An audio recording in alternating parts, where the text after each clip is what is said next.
Le estaba echando en cara al senador de Vox que le estaba interrogando una reunión de Vox en la que Santos Cerdán coloca el origen de un supuesto complot contra él, ¿no?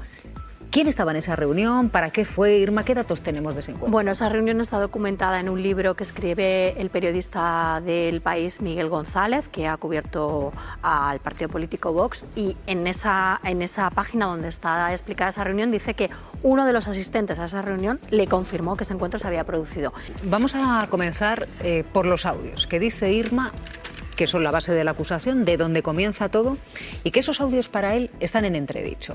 Sí, bueno, de hecho han presentado un informe, una pericial que han encargado ellos, en la que dicen que los audios están manipulados y se basan sobre todo en lo que él dijo ayer en la comisión, que es que los audios están grabados en diferentes soportes, algo que los peritos de la Guardia Civil han explicado como una actualización de los teléfonos iPhone, que es con los que grabó estos audios, que esas incorrecciones que hay, por ejemplo, en uno de los archivos se detecta que la fecha de grabación no coincide y lo explican a través de una actualización de ese sistema operativo.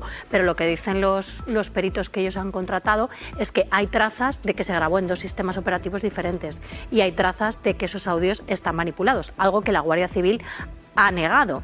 También es cierto que hubo un careo hace unos días entre los peritos de la Guardia Civil y los peritos de parte para explicar cada uno qué técnicas había utilizado en sus informes y demás, y lo que nos han comentado diferentes fuentes es que a la pregunta de si se podían haber manipulado con inteligencia artificial, hay fuentes que dicen que la Guardia Civil no lo descartó y hay otras fuentes que dicen que lo descartó rotundamente.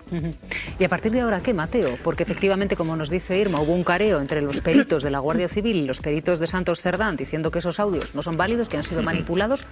¿Esos audios van a ser aceptados, rechazados en la causa? Porque es cierto que son la base de la acusación. Son la base de la acusación. Esos audios, para que nos hagamos una idea, son los que sustentan el informe de 5 de junio de la UCO que incrimina a Santos Cerdán y que supone su puerta de entrada a prisión el día 30 de ese mismo mes, con lo cual es una prueba fundamental. Son audios obtenidos, ayer también se comentó, en el domicilio de Koldo García, en la intervención digamos, el registro en febrero del 24, más de 20 dispositivos, grabadoras, teléfonos móviles, etcétera. Lo que tiene que hacer ahora el juez es tomar una decisión, primero, sobre el que le pidan las partes sobre esa pericial,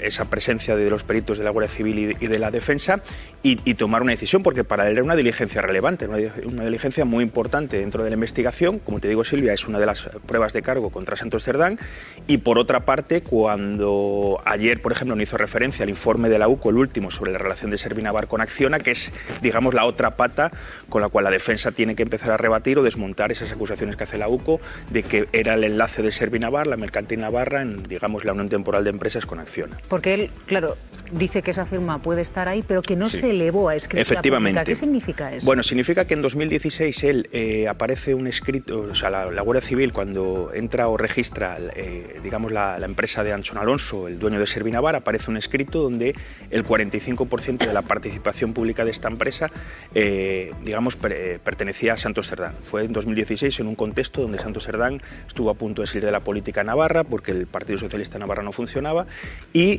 toma esta decisión de asociarse con Anchón Alonso. Él dice que es un contrato privado, que nunca se elevó a público, o sea, que nunca tuvo validez. Pero claro, después hemos visto lo que ha venido en el informe de la UCO sobre la relación que tenía Servinavar con él, y esto está en duda, efectivamente, ahora mismo en la investigación. Claro, la UCO dice que a través de ese contrato consideran que Santos Cerdán sí es socio de Servinavar. ¿Qué es lo que opina el juez, Irma?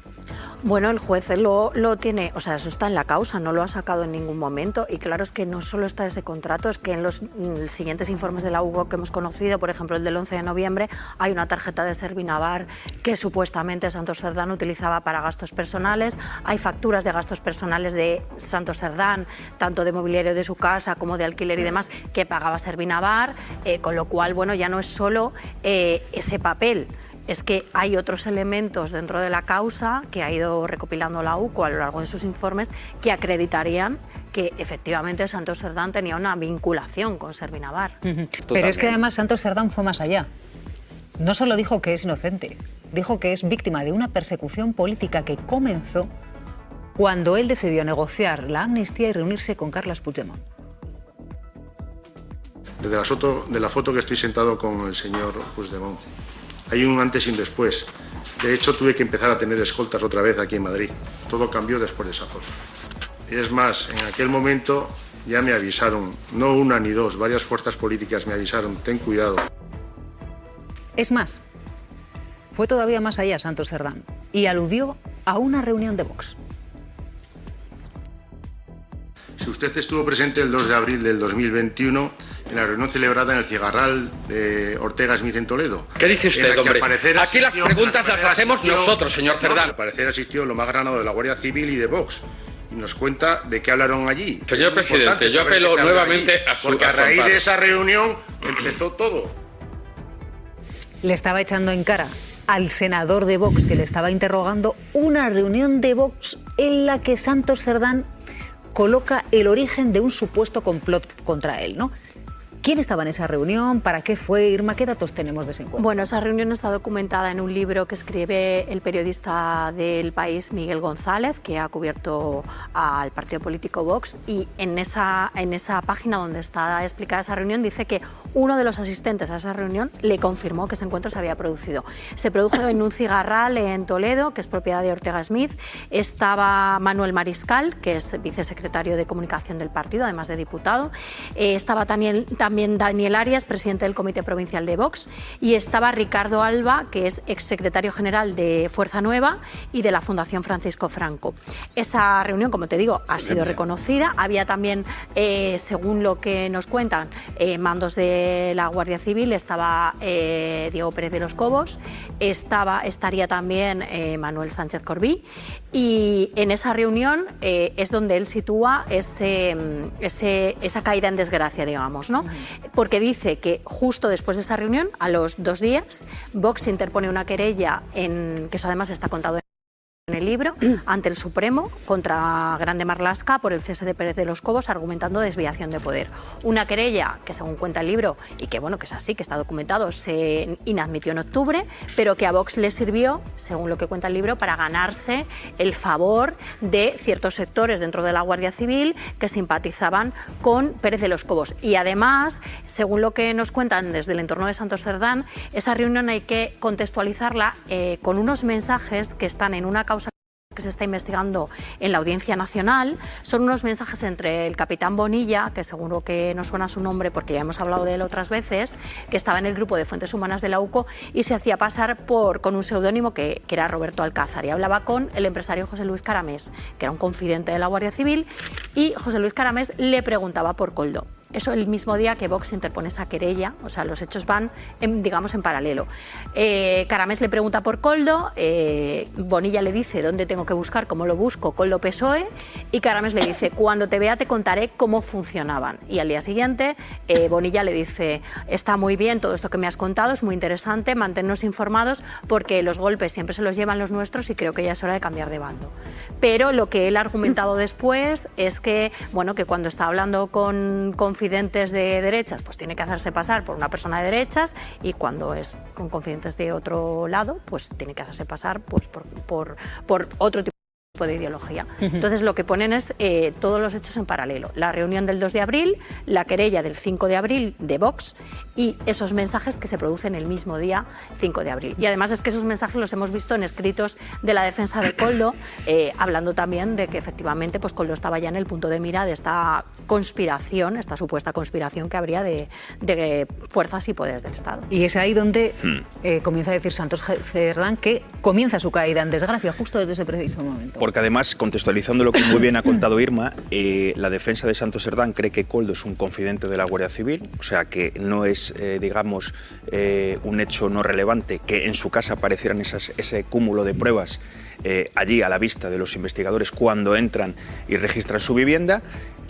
No se ha demostrado aún, él sí que habría tenido contactos anteriores en su época en Navarra, en la época de ETA con la Guardia Civil, pero bueno, esto lo han demostrado en sus escritos, está escrito ahí, o sea, ellos consideran consideran que aún no ha dado el paso de reconocer esa colaboración con la Guardia Civil, y también es un elemento importante porque según ellos Koldo, pues en muchos de esos audios los habría provocado él, ¿no? Para incriminar a terceras personas. Es relevante lo que cuenta Irma porque el contexto, digamos, de lo que ha dicho en la reunión del 5 de abril, de esa, esa relación entre un confidente y un capitán de la UCO que también estaba, digamos, asignado a la Fiscalía Anticorrupción, es un contexto de una causa de hidrocarburos. Volvemos otra vez a ese asunto, ¿no? Como las causas de hidrocarburos van un poco, contextualizando todo lo que ha pasado con el caso Koldo. Lo vemos en el caso de Aldama, lo vemos también aquí, y también ha habido dentro de la Guardia Civil una guerra con los confidentes y entre propios mandos de la Guardia Civil. Eso también lo hemos visto en las causas de hidrocarburos, con lo cual